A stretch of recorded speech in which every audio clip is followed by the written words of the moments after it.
नमस्कार दोस्तों, मैं हूं कामनी। स्वागत करती हूं आपका अपने चैनल जनता का फैसला न्यूज़ में। और अभी हम अकबर रोड कांग्रेस कार्यालय में आपको लेकर आए हैं और राष्ट्रीय नेता है हमारे पास में, राष्ट्रीय किसान नेता राजकुमार यादव जी, जो कि राष्ट्रीय कोऑर्डिनेटर है किसान कांग्रेस के।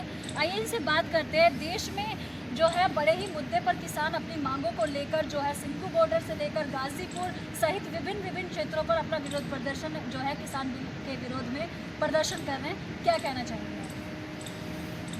कामनी जी, ऐसा है कि पहले तो ये है कि ये जो कृषि से संबंधित जो कानून होते हैं वो राज्य की तरफ से बनते हैं, केंद्र को नहीं बनाना चाहिए। और इसकी बाकायदा हमारे संविधान में स्थिति नियत है। तो ये हमारे जितने भी देश में 28 जो राज्य हैं, हर राज्यों के विभिन्न प्रकार की जलवायु, विभिन्न प्रकार की फसलें, विभिन्न प्रकार के तरीके से होती हैं। तो राज्य बहुत अच्छी तरह से जानते हैं, लेकिन कुछ एक चीज़ें हैं जो बड़ी चीज़ें हैं, जैसे सिंचाई परियोजना है, बीज खाद का काम है, आयात निर्यात का काम है, ये सब जो है वो केंद्र का काम है, केंद्र सरकार। तो पहले तो यही है कि राज्य को बनाना चाहिए था। फिर भी सरकार ने जो तीनों कानून बनाए हैं, वो तीनों कानून किसान के हित में नहीं। बहुत ही सिंपल भाषा में मैं कहना चाहता हूँ कि जो विपणन का काम है, मार्केटिंग का काम है, इन दोनों में बड़ा फर्क है।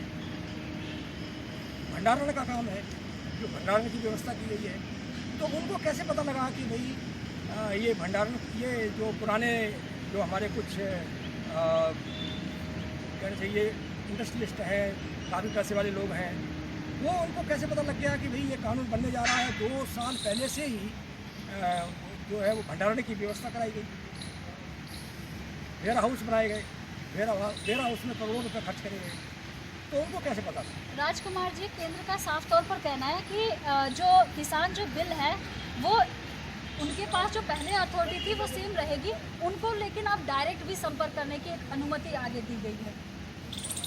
देखिए, जो कॉन्ट्रैक्ट की बात कर रहे हैं आप, वो कॉन्ट्रैक्ट की बात कर रहे हैं, वो बराबर वालों से होता है।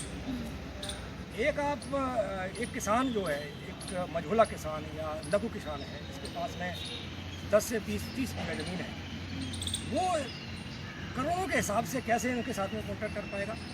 पहली बात। दूसरी बात, ये जो व्यवस्था है दी है, इन्होंने कहा कि भाई किसी भी इलाके में जाकर के फसल को बिक्री कर सकता है, ये तो पहले व्यवस्था थी ही। और फिर उसका खर्चा कहाँ से आएगा? या तो उसमें खर्चा नियत करना चाहिए कि भाई इसकी व्यवस्था करी जाएगी। तो कहीं ना कहीं जो ये किसान बिल है, ये एक केंद्र सरकार की दमनकारी नीति है। बिल्कुल दमनकारी नीति है। वो क्यों है, मैं आपको बता दे रहा हूँ।